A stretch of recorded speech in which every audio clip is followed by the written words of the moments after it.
위원장이 참고인에게 질의하겠습니다. 참고인 질의 7분 쓰겠습니다. 김유진 위원 나와 계십니까? 네, 김유진 위원 본인 소개하시죠. 네, 방심위원 김유진입니다. 자, 9월 5일로 돌아가 봅니다. 9월 5일 방심위원회 소위가 열리죠? 네, 그때 참석했죠? 네, 그때 갑자기 기타 안건으로 뉴스타파 김만배 인터뷰 인용 보도권이 긴급심의로 올라오죠? 네, 네. 그때 긴급심의로 올리는 거 반대하셨죠? 네. 예, 왜 반대하셨습니까? 긴급심의는 함부로 하면 안 되기 때문입니다. 왜냐하면 민원이 방심위에는 하루에도 몇백 건씩 들어오게 됩니다. 그런데 이 민원을 순서대로 처리하지 않고 위원들이 그때그때 우선순위를 정하게 되면 민원 처리의 공정성이 훼손이 되게 됩니다. 실제로 유일임 체제가 들어선 이후에 이 긴급심의가 일상화돼 버렸는데요. 긴급심의로 어떤 안건들이 올라왔는지 살펴보시면 알겠지만 대부분 대통령이나 정부 여당의 불편한 보도들이 긴급심의로 올라오게 되고 사실상 정치심의와 표적심의의 수단이 되기 때문에 긴급심의는 최소한으로 해야 하고 반드시 필요한 경우에도 표결이 아닌 합의를 통해서 결정해야 하는 것이 맞습니다. 네, 긴급심의는 재난이나 중대 공익침해, 범죄 피해자, 인권보호, 심각한 사회적 혼란을 야기할 수 있는 보도에 대해서 하는 거죠? 그동안 그렇게 합의에 따라서 해왔습니다. 네. 이후에 긴급심의 안건이 급증합니다. 근데 그거는 지금 말씀하셨지만 다음에 하고, 그 긴급심의 안건 의결 과정에 대해서 잠시 보겠습니다. 당일 회의에 몇 명이 참석했습니까? 3명이 참석했습니다. 방심소위는 본래 몇 명이 제적위원입니까? 그 당시에는 4명이죠? 4명이었습니다. 근데 옥시찬 위원이 참석 안 했죠? 네. 예, 3명이면 그때 의결 정족수는 어떻게 됩니까? 의결 종족수는 만장일치여야 합니다. 네, 그런데 당일 어떤 일이 벌어졌어요? 저를 기권 처리해서 2대1로 가결했다고 주장하고 있습니다. 2대1로 가결한 거 위법적인 거죠? 규칙 위반이죠? 규칙 위반일 뿐만 아니라 그날의 결정은 저는 무효라고 생각을 하기 때문에 이후에 그 결정을 토대로 이루어진 모든 심의와 제재가 무효라고 생각합니다. 네. 그리고 9월 4일 국회에서 전 방통위원장 이동관 위원장이 방심위를 통해서 조치가 있을 거라고 말했죠? 네. 네, 9월 4일 5시 이후에 방심위에 민원이 쏟아집니다. 네. 네, 그래서 PPT 띄우시죠. 자, 소위 민원 사주 의혹의 시작입니다.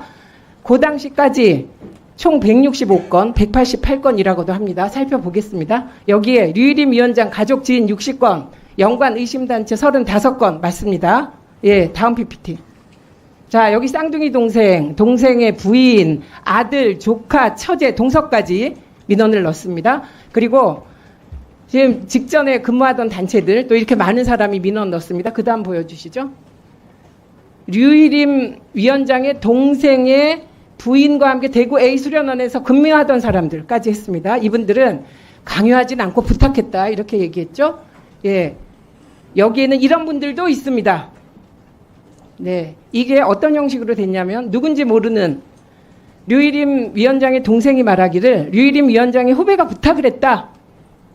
네, 그래서 동생이 가족, 친구, 직원들에게 이렇게 부탁한 거로 돼 있습니다. 명백한 민원 사주죠.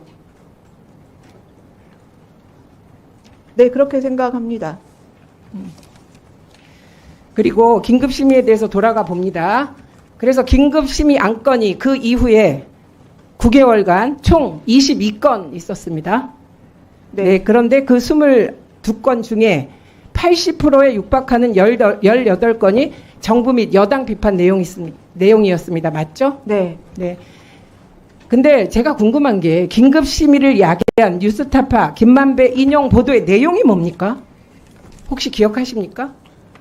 윤석열 당시 대통령 후보에 대한 의혹 보도였습니다. 네, 그게 부산저축은행 사건에 윤석열 검사가 브로커인 조희영 씨의 수사를 무마해 줬다는 내용의 보도입니다. 네. 예, 이걸 언론사들이 인용했다고 문제를 삼은 겁니다.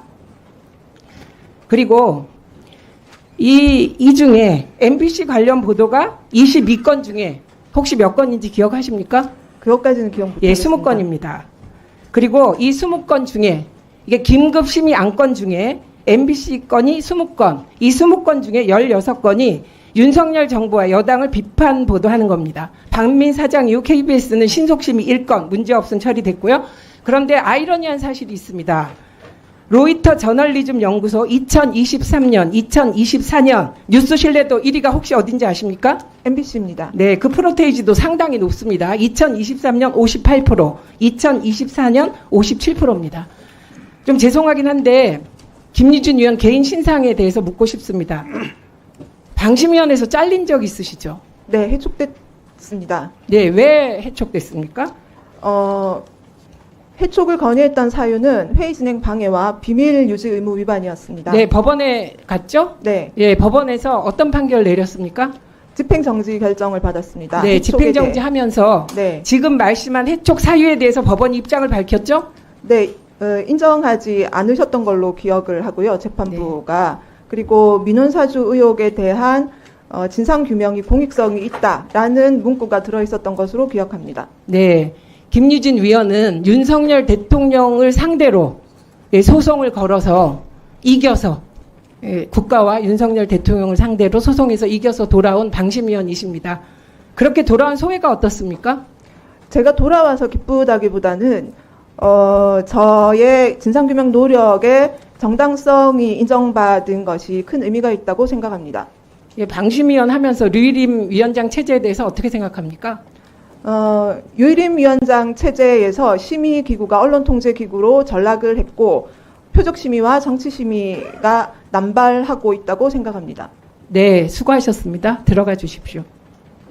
잠시 주목해 주시기 바랍니다. 구독자분들에게 특별한 선물을 준비했는데요. 제가 항상 여러분들 때 강조드리는 말씀이 있습니다. 이슈와 뉴스만 꾸준히 챙겨보셔도 충분히 돈을 벌 수 있다고 말씀드리는데요. 여기 보이시는 채널의 영상을 보시면 어떤 생각이 드시나요? 그냥 눈에 보이시는 뉴스와 영상만 보시고 아무 생각이 없으신가요? 그렇다면 저는 잘못된 것이라고 말씀드리고 싶습니다. 그 이유가 무엇이냐면 제가 8월 초에 뭐라고 말씀드렸나요? 지금은 바이오에 관심을 가져야 한다라고 뉴스만 보고 넘기지 마시고 투자를 직접적으로 생각해봐야 한다고 말씀드렸는데요. 이런 썸네일들과 영상을 통해서 충분히 구독자님들께도 전달이 되셨을 겁니다. 이런 바이오 이슈가 되었을 때 부자들은 어떻게 생각할까요?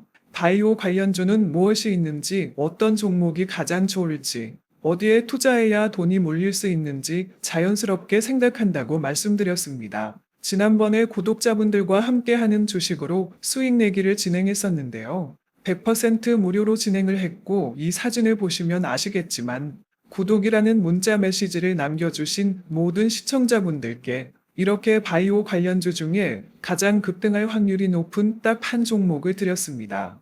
8월 13일에 오정바이오를 추천해 드렸습니다. 여기 나와 있는 사진을 보시면 정확히 얼마에 매수하고 어떤 종목을 사야 하는지 어느 지점에 팔아야 하는지 이런 부분들까지 여러분들에게 정확히 알려드렸는데요. 실제로 많은 분들께서 수입을 보셨습니다. 오른쪽을 보시면 아시겠지만 8월 13일에 오정바이오를 소개해드리고 나서 실제로 며칠이 지나지 않고 이렇게 주가가 상한가가 되었습니다. 당시에도 굉장히 많은 분들이 제가 드린 이 종목으로 수익을 내셨습니다. 지난번과 똑같이 구독이라는 문자를 보내주시면 이번에 이슈가 되고 있는 주식 중에 앞으로 대장주의 고시를 하면서 주가가 가장 크게 상승할 한 종목을 시청자분들에게 문자로 종목명과 사고자 하는 시점을 모두 알려드리겠습니다. 이 영상을 보시고 계시는 시청자분들 중에 종목이 궁금하다 하시는 분들은 남녀노소 시간대 상관없이 이렇게 상단에 번호를 항상 남겨놓고 있습니다.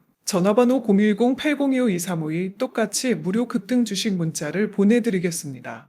돈을 받는 것도 아니고 투자를 대신해 드리는 것도 아니고 부담 없이 구독 문자 보내주시면 되십니다. 수익이 나신다면 구독과 좋아요 한 번씩 부탁드립니다.